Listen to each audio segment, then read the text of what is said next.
কোরআন শিখা, কোরআন শিখা।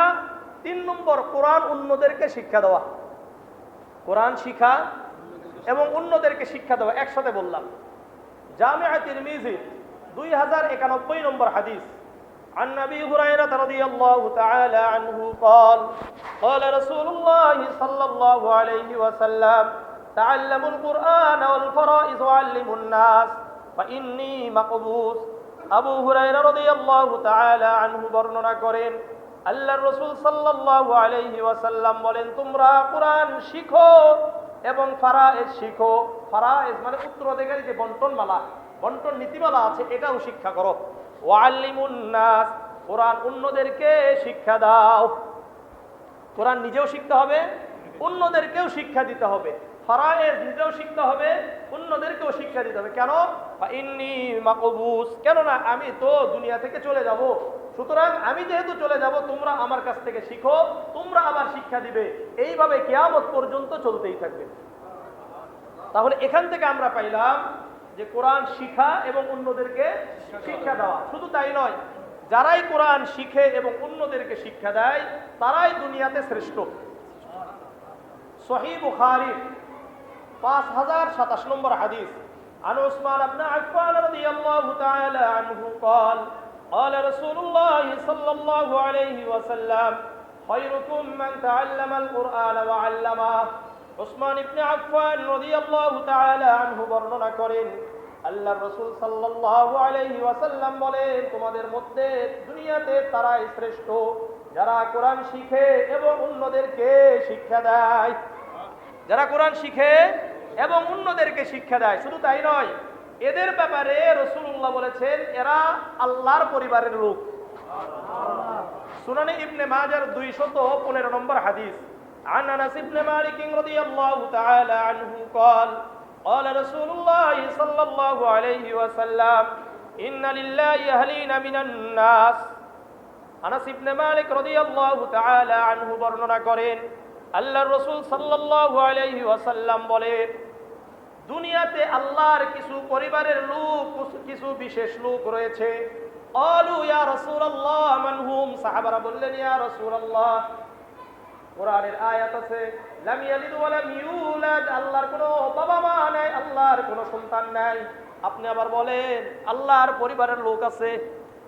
রাসূলুল্লাহ বললেন, হুম আহলুল কোরআন আহলুল্লাহ ওয়া খাসাতুহু, যারা কোরআন পড়ে, কোরআন বুঝে, কোরআন শিক্ষা করে, অন্যদেরকে শিক্ষা দেয়, কোরআন অনুযায়ী ব্যক্তিগত জীবন থেকে রাষ্ট্রীয় জীবন পর্যন্ত প্রত্যেকটি জায়গায় পরিচালনার জন্য চেষ্টা করে, এরাই হলো আল্লাহর পরিবারের লোক। এরা আল্লাহর বিশেষ লোক। এরা আল্লাহর কি বিশেষ লোক। তাহলে এখান থেকে এগুলোর উপরে অনেক হাদিস আছে, এগুলোর উপরে অনেক হাদিস আছে, ওদিকে আমি যাচ্ছি না। 25টার উপরে শুধুমাত্র আপনার এই কোরআন শিক্ষার উপরে আছে। এরা আমার বিভিন্ন আলোচনাতে, জুমার আলোচনাতে বা মাহফিলে আলোচনা শুনছে। তো যাই হোক, তাহলে আমাদের কাছে 1 নম্বর দায়িত্ব ঈমান, 2য় নাম্বার দায়িত্ব কোরআন শিখা, 3য় নাম্বার দায়িত্ব কোরআন অন্যকে শিক্ষা দেওয়া, 3য় নাম্বার দায়িত্ব কোরআনকে বুঝা। কোরআনকে বুঝা। সূরা ইউসুফের 3 নম্বর আয়াত আল্লাহ বলেন, ইন্না আনজালনাহু কুরআনান আরাবিয়্যান লাআল্লাকুম তাকিলুন, নিশ্চয় আমি আল্লাহ কোরআনকে আরবি ভাষায় এই জন্য অবতীর্ণ করেছি যাতে করে তোমরা গবেষণা করে এই কোরআনকে বুঝতে পারো। তাহলে এই কোরআনকে বুঝার জন্য আল্লাহ তাআলা আমাদের কাছে কোরআনকে অবতীর্ণ করেছেন। আর আরবিটা হলো সহজ।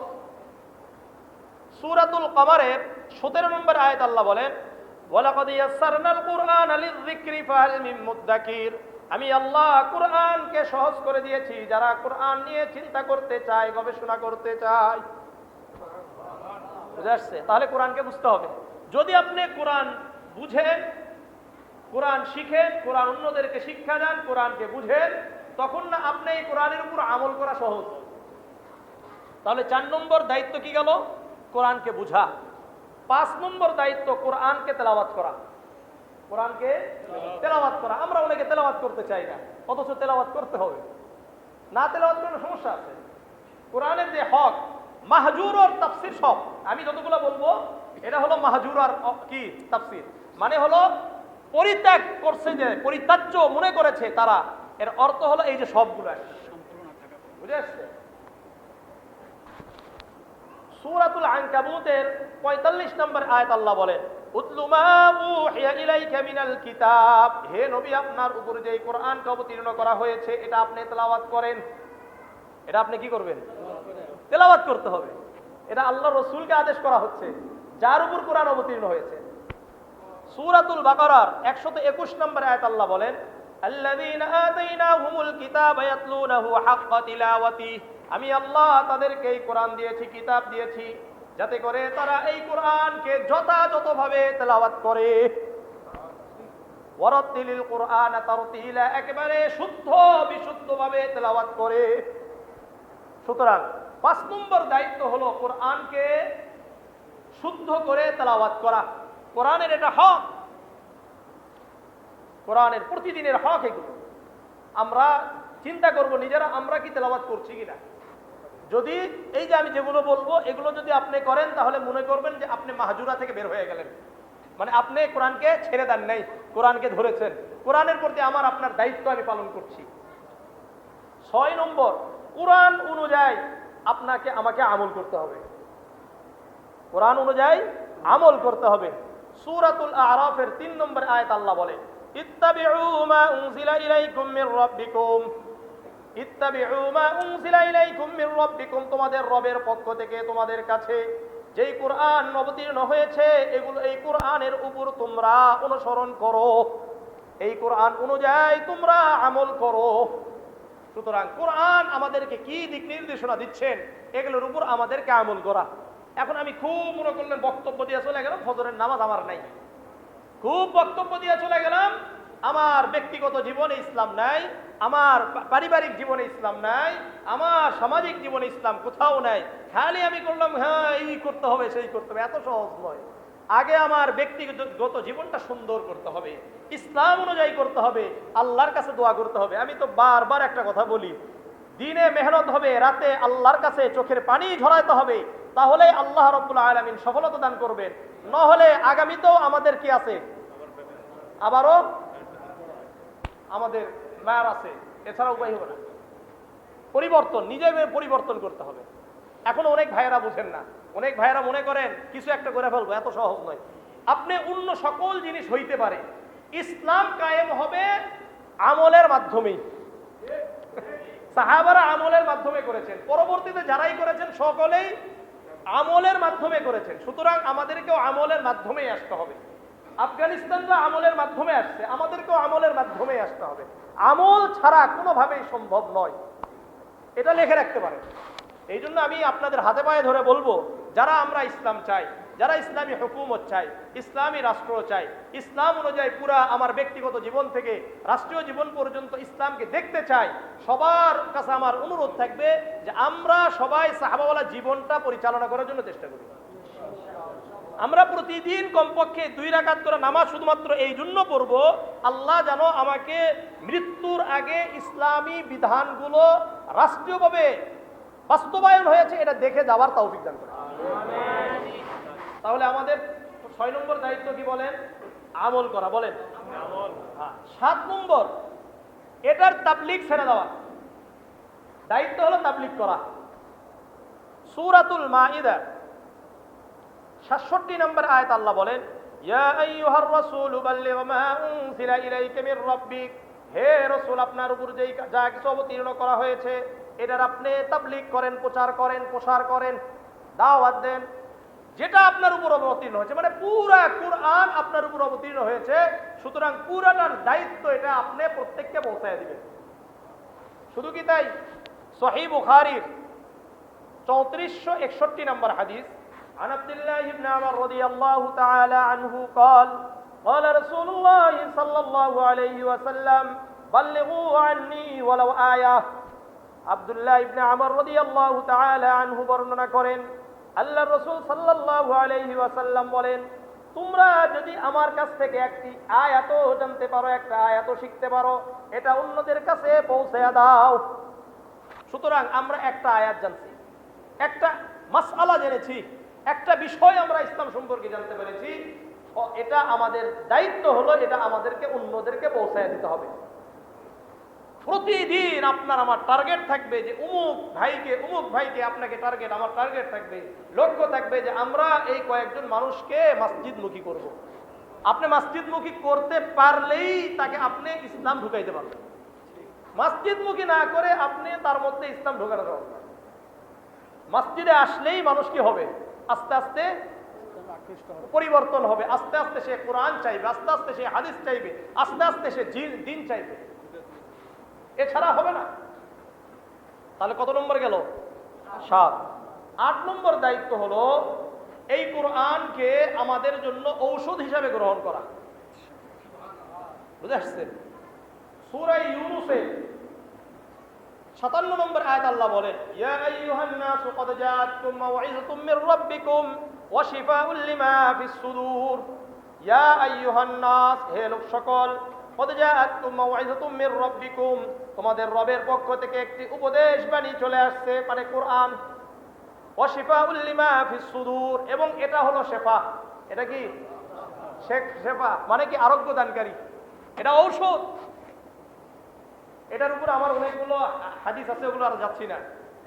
সূরাতুল ফাতিহার আমল কি কি আছে, তারপরে সূরা ইখলাস, সূরা ফালাক, সূরা নাসের, সূরা ইখলাস, সূরা ফালাক কখন কখন পড়লে, এগুলোর উপরে আমি আপনাদের কাছে অনেক দীর্ঘ আলোচনা করেছি, ওদিকে যাচ্ছি না।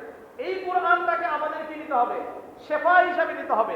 আপনি তো ডাক্তারের কাছে বিভিন্ন জায়গায় যাবেন, এটা সুন্নাহ হিসাবে যাবেন, কিন্তু সর্বপ্রথম এই কোরআনের মাধ্যমে আপনি নিজেও চিকিৎসা করবেন, আপনার পরিবারের চিকিৎসা আগে কি দিয়ে দিবেন? কোরআন দিয়ে দিতে হবে। কয় নম্বর? 8। 9 নম্বর, এই কোরআন অনুযায়ী ফায়সালা এবং সিদ্ধান্ত নিতে হবে। বুঝে আসছে? সূরাতুল মাইদা 44 নম্বর আয়াত দেখেন, ভালো করে শুনেন। ওমান লাম ইয়াহকুম বিমা আনজালাল্লাহু ফাউলাইকা হুমুল কাফিরুন। সত্য কথা, যারা কোরআন অনুযায়ী ফায়সালা করে না, সিদ্ধান্ত গ্রহণ করে না, রাষ্ট্র পরিচালনা করে না, তারা কাফের। 45 নম্বর আয়াত সূরাতুল মাইদার, ওমান লাম ইয়াহকুম বিমা আনজালাল্লাহু ফাউলাইকা হুমুয যালিমুন। যারা কোরআন অনুযায়ী রাষ্ট্র পরিচালনা করবেন না, সিদ্ধান্ত গ্রহণ করবে না, তারা জালেম। 47 নম্বর আয়াত সূরাতুল মাইদার, ওমান লাম ইয়াহকুম বিমা আনজালাল্লাহু ফাউলাইকা হুমুল ফাসিকুন। যারা কোরআন অনুযায়ী রাষ্ট্র পরিচালনা করতে চায় না, ব্যক্তিগত জীবন থেকে কোনো জায়গায় এটাকে সিদ্ধান্ত নিতে চায় না, তারা ফাসিক। তারা কি? ফাসিক। সুতরাং এই কোরআন অনুযায়ী মুসলমান, এর অর্থ হলো সে কোরআন চাইবে। মুসলমান, ইসলাম মানছি, মুসলমান হয়েছি, কেউ যদি বলে আমি শরিয়া চাই না, আমি ইসলামী বিধান চাই না, তাহলে সে মুমিন থাকতে পারবে না। পরিষ্কার কথা এটা, কারণ এটা শর্ত। কেন কি দেখেন, আপনি আসেন সূরা আলে ইমরানের 19 নম্বর আয়াত, আল্লাহ বলেন, ইন্নাদ দীনা ইনদাল্লাহিল ইসলাম। একমাত্র জীবন বিধান আল্লাহর কাছে হলো ইসলাম। একমাত্র জীবন বিধান কি? ইসলাম। 85 নম্বর আয়াতে আলে ইমরানে, ওয়া ইয়াবতাগি গায়রাল ইসলামি দীনান ফালা ইউকবালা মিন। যে ব্যক্তি ইসলাম ছাড়া অন্য কোনো কিছুকে জীবন বিধান হিসাবে চায়, আল্লাহ রাব্বুল আলামিন তার কাছ থেকে কোনো কিছু কবুল করবেন না, বরং ওই ব্যক্তি, ওই সম্প্রদায়, ওই জাতি ধ্বংস হয়ে যাবে। স্পষ্ট কথাই বলে। এবং শুধু তাই নয়, সূরাতুল ফাতিহার 28 নম্বর আয়াতে আল্লাহ বলেন, হুয়াল্লাযী আরসালা রাসূলাহু বিল হুদা ওয়া দীনিল হাক্কি লিইযহিরাহু আলাদ দীনি কুল্লিহি। হুয়াল্লাযী আরসালা রাসূলাহু, ওই আল্লাহ, যে আল্লাহ তার রাসূলকে প্রেরণ করেছেন দ্বীনে হক, একবারে সত্য দিন দিয়ে। কেন? লিইযহিরাহু আলাদ দীনি কুল্লিহি, দুনিয়ায় যত মতবাদ রয়েছে, যত মতাদর্শ রয়েছে, সকল মতাদর্শের উপর এই দ্বীন ইসলামকে প্রাধান্য দিবে। মানে হলো ইসলাম দুনিয়াতে আসছেই হলো রাজত্ব করার জন্য। কি? রাজত্ব করার জন্য আসছে। এই জন্য রাসূলের কাজ কি ছিল? এসে রাষ্ট্র পরিচালনা করা। কি করা? রাষ্ট্র পরিচালনা করা। সুতরাং আমাদের এই দায়িত্বগুলো পালন করতে হবে। সংক্ষিপ্ত কথা বললাম, আল্লাহ রাব্বুল আলামিন আমাদের সবাইকে এই কোরআন অনুযায়ী আমল করার তৌফিক দান করেন। আমরা জানি কেউ কোরআনকে পরিত্যাগকারী না হই। আর কোরআনের পরিত্যাগকারী হওয়ার জন্য কয়টা জিনিস লাগে? এই দেখেন, 9টার মধ্যে আমি আপনি আছি কিনা। 1 নম্বর কোরআন এর উপর ঈমান আনা, 2 নম্বর কোরআন শিক্ষা, কোরআন অন্যদেরকে শিক্ষা দেওয়া, 4 নম্বর কোরআনকে বুঝা, 5 নম্বর কোরআনের অনুযায়ী আমল করা, 6 নম্বর কোরআনের তাবলীগ করা, 7 নম্বর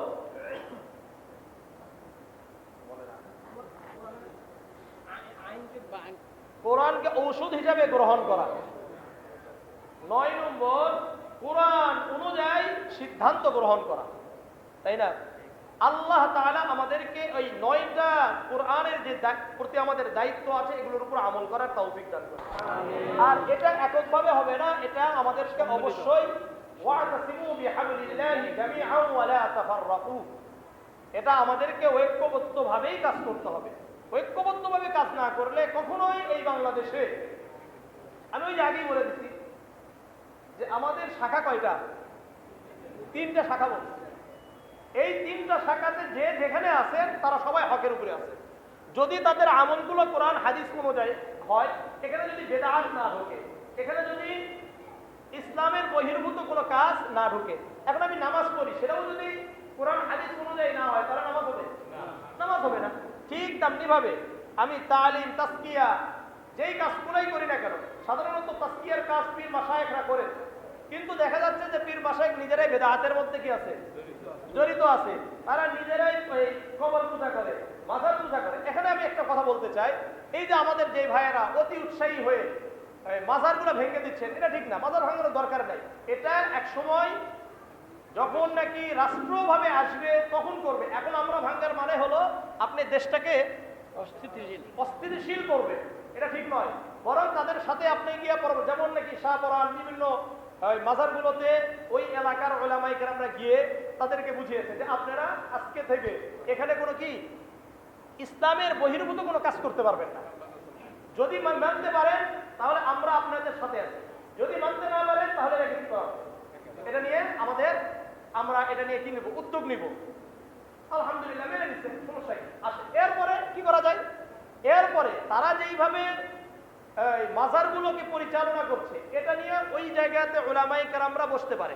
তাদের উলামায়ে কেরামরা, আমাদের উলামায়ে কেরামরা, মানে তাদের মানে যারা আছে, এখানে তারা উলামায়ে কেরাম নেই, যারাই আছে তাদের সাথে যদি বসে এবং প্রশাসন আছে বসে, তাদের একটা সিদ্ধান্ত আসবে। তারা যে ভুলের মধ্যে আছে এটা যদি পরিষ্কার হয়ে যায় তখন এটা নিয়ে একটা সিদ্ধান্ত নেওয়া যায়। আর আমরা কিন্তু অতি উৎসাহী হয়ে কি করলাম? এগুলো ভেঙে ফেলছি। এটার দ্বারা ক্ষতি কিন্তু আমাদের হবে। ক্ষতিটা কাদের হবে? আমাদের হবে। এই জন্য আমাদের ক্ষতি করা যাবে না, বরং প্রতিটি কাজ সিদ্ধান্ত নেওয়ার আগে ইয়ে করতে হবে যে এর পরবর্তী সময়টা কি হবে। আল্লাহ আমাদেরকে বুঝার তৌফিক দান করেন। তো যাই হোক, ঐক্যবদ্ধভাবে কাজ না করলে আগামীতেও আমরা ইসলাম পাবো না। এই মনে করলেন খালি এদিক সেদিকেই চলে যাবে। এই জন্য ঐক্যবদ্ধভাবে আমাদের কাজ করা দরকার। এই জন্য আমি বলবো, যারা দাওয়াত তাবলীগের সাথে লেগে আছেন তারাও আলহামদুলিল্লাহ একেবারে হকের উপরে আছে। যারা তালিম ও তাসকিয়ার সাথে লেগে আছেন তারাও একেবারে হকের উপরে আছে। যারা জিহাদ ও সিয়াসাতের কাজ করছেন কোরআন এবং হাদিস অনুযায়ী, তারাও হকের উপরে আছে। একে অপরকে সমর্থন করা, একে অপরের কাছাকাছি যাওয়া, একে অপরের সাথে মিলেমিশে কাজ করলে ইনশাআল্লাহ এই দুনিয়াতেও ইনশাআল্লাহ, শুনেন, ভুল আমারও আছে, আপনারও আছে, সবার আছে। ভুল হবে, ভুল হওয়াটা স্বাভাবিক। অনেক আমাদের মধ্যে ভুল আছে। ওই ভুল নিয়ে না চিন্তা করে বরং ভালো ভালো কাজগুলো কি আছে এগুলো নিয়ে চিন্তা করি। আর এগুলো নিয়ে চিন্তা করা ছাড়া আপনি আমি যতই সামনে অগ্রসর হতে চাই, অগ্রসর হতে পারবো না, অগ্রসর হওয়া সম্ভব নয়। আমি আরেকটা কথা বলি, এটা ভালো করে মনে রাখেন। আপনি হয়তো হুকুমতে আসবেন, না হলে আপনার উপর হুকুমত করবে। দুটার মধ্যে একটা, হয়তো আপনাকে গোলাম বানাবে, আর না হলে আপনাকে কোথায় আসতে হবে? হুকুমতে আসতে হবে, না হলে এটা সম্ভব নয়। তো যাই হোক, কোরআন এবং হাদিসের আমি আরো কয়েকটা কথা বলি, তার আর বিষয়গুলো পরিষ্কার হবে। যতদিন পর্যন্ত ইসলাম অনুযায়ী রাষ্ট্র পরিচালনা হবে না, ততদিন পর্যন্ত কখনোই আপনি ইসলামের সৌন্দর্য দেখতে পাবেন না, তুলে ধরতে পারবেন না। আমি একটু উদাহরণ দিই। মনে করলেন এই বাংলাদেশে জিনা কম হয় না বেশি হয়? জিনা, জিনা মানে ভাবিচা, বেশি হয় না কম হয়? বেশি হয়। চুরি বেশি হয় না কম হয়? আসেন, এখন একজন চুরি করছে, সূরাতুল মাইদা আয়াত অনুযায়ী আস-সারিকু ওয়াস-সারিকাতু ফাকতাউ আইদিয়াহুমা জাযাআম বিমা কাসাবা নাকালাম মিনাল্লাহ। এই আয়াত অনুযায়ী হাত কেটেছে। বলেন তো, সবার সামনে যদি একটা হাত কাটা হয়, যারা হাত কাটা দেখবে এরা চুরি করবে? বলেন আপনি। জিনা করেছে, মনে করলেন আমাদের যে স্টেডিয়াম গুলো আছে, এখন কি নামে আছে আল্লাহ জানে, এগুলো কি আবার পরিবর্তন হচ্ছে কিনা আল্লাহ জানে, সবই তো পরিবর্তন হয়। সবই পরিবর্তন করেন করেন, শাহজালাল বিমানবন্দর পরিবর্তন করার চিন্তা করেন না, কারণ এটা এমন একজনের নাম দিয়ে দিচ্ছে চালাকি করে, এইটা পরিবর্তন করা কঠিন। কারণ এখানে আবার পরিবর্তন করতে গেলে আবার মানুষের কি কোথায় লাগবে? চলে যাই লাগবে। কারণ শাহজালাল ইয়ামানি রহমতুল্লাহ আলাইহির মতো ব্যক্তিদের মাধ্যমে আমরা ইসলাম পেয়েছি। এই জন্য আরো অনেক যারা যেখানে আসবেন, ক্ষমতায় আসলে অনেক কিছু করা যাবে, কিন্তু সব জায়গার নাম পরিবর্তন করা কিনা ঠিক না, কারণ এটা সবাইকে আঘাত করা যায় না। আল্লাহ তাআলা আমাদেরকে বুঝার তৌফিক দান করেন, আল্লাহ বুঝার তৌফিক দান করেন, আল্লাহ বুঝার তৌফিক দান করেন। তো যাই হোক, এই যে মনে করলেন কেউ জিনা করেছে, সবার সামনে আপনার স্টেডিয়ামে মাঝখানে কুমোর পর্যন্ত কি করছে? পুঁতছে। এরপরে চারো সাইড থেকে পাথর নিক্ষেপ করে হত্যা করা হয়েছে। আপনি বলেন, আর কি জিনা, ব্যভিচার, ধর্ষণ নিয়ে এত বেশি লাফালাফি করা লাগবে? কিচ্ছু লাগবে না। ওই আল্লাহ আকবার। যদি কোনোভাবে ধরা খায় তাহলে কি সঙ্গীসার করা হবে। সঙ্গীসার মানে কি? পাথর নিক্ষেপ আর করবে। এটা হলো ইসলামের সৌন্দর্য। এমনি রাসূল করিম সাল্লাল্লাহু আলাইহি সাল্লামের যুগ, সাহাবাদের যুগে এমনি এরকম হয় নাই যে 100 কিলোমিটার 200 কিলোমিটারের মধ্যে নারীরা হেঁটে গেছে, এরপরেও কেউ তাদের দিকে তাকাই নাই। এটা এমনি হয় নাই, এটা ইসলামের সৌন্দর্য। আল্লাহ আমাদেরকে বোঝার তৌফিক দান করেন। এই জন্য আমি সবার কাছে উদাত্ত আহ্বান জানাবো, শুধু এই এলাকা নয়, পুরা বাংলাদেশের সব জায়গার মানুষদেরকে আমি বলবো, যারা ইসলাম চান, আমরা কিন্তু সবাই ইসলাম চাই, ভালোবাসি, অনেকে অনেক কারণে অনেক কিছু দিকে বের হয়ে যান, কিন্তু আমি সবার কাছে উদাত্ত আহ্বান জানাবো যে ইসলামের দিকে সবাই ফিরে আসেন, ইসলাম অনুযায়ী আমল করার জন্য চেষ্টা করেন। ইনশাআল্লাহ আল্লাহ তাআলা দুনিয়াতেও আপনাকে সম্মানিত করবেন, আখিরাতেও সম্মানিত করবেন, কারণ দুনিয়া থেকে চলেই যেতে হবে। আর আরেকটা কথা বলবো, জুলুম অত্যাচারের সাথে আমরা কেউ যাব না, কারণ জুলুম অত্যাচার এটা এতটাই খারাপ, এতটাই নিকৃষ্ট যে এর জন্য আল্লাহ রাব্বুল আলামিন দুনিয়াতে শাস্তি দিবেন, এটা লিখে রাখেন। এবং আখিরাতেও যদি দুনিয়াতে শাস্তি না হয়, মানে শাস্তি দ্বারা উদ্দেশ্য হলো এটার যার প্রাপ্য যা, এটা পাই নাই, পালায় চলে গেছে, প্রাপ্য পাই নাই, আবার কি নাই, কি করে নাই, তওবাও করে নাই, কি করে নাই, তওবাও করে নাই। আল্লাহ রাব্বুল আলামিন আখিরাতেও এর থেকে দ্বিগুণ শাস্তির ব্যবস্থা আছে। এই জন্য আল্লাহ তাআলা যেহেতু আমাদেরকে দুনিয়াতে আনছেন, 2 দিন পরে আমাদের সবাইকে চলে যেতে হবে। যাওয়ার আগে নিজের জীবনটাকে সুন্দর করি, ইনশাআল্লাহ করা যাবে তো ইনশাআল্লাহ। আল্লাহ রাব্বুল আলামিন আমাদের সবাইকে কোরআনের প্রতি যে 9টা দায়িত্বের কথা বললাম, এগুলোর উপর আমাদেরকে আমল করার তৌফিক দান করেন, ঐক্যবদ্ধভাবে কাজ করার তৌফিক দান করেন, একে অপরকে ভালোবাসা, একে অপরকে শ্রদ্ধা, একে অপরের প্রতি হিংসা বিদ্বেষ, সকল হিংসা বিদ্বেষ থেকে আমরা দূরে থেকে একে অপরকে ভালোবাসা, একে অপরকে শ্রদ্ধা, একে অপরকে প্রাধান্য দিয়ে ইনশাআল্লাহ দ্বীনের কাজ করতে থাকি, ইখলাসিয়াতের সাথে কাজ করতে থাকি, দেশ ও মানবতার জন্য কাজ করব, দেশকে এগিয়ে নিয়ে যেতে হবে। এটাই হলো মূল কথা, দেশ, ইসলাম, মানবতা, এটা সামনে এগিয়ে নিয়ে যেতে হবে। এই জন্য যার সাথে আমাদেরকে চললে, যাদের সাথে চললে আমরা কাজ করতে পারবো, আমরা তাদের সাথে আছি, কি বলেন, তাদের সাথেই আছি ইনশাআল্লাহ। আল্লাহ আমাদের সবাইকে কবুল করেন। যারা আয়োজন করেছেন আল্লাহ রাব্বুল আলামিন তাদেরকে দ্বীনের জন্য মুখলিস ইখলাসিয়াতের সাথে কাজ করার তৌফিক দান করেন। আসসালামু আলাইকুম ওয়া রাহমাতুল্লাহ।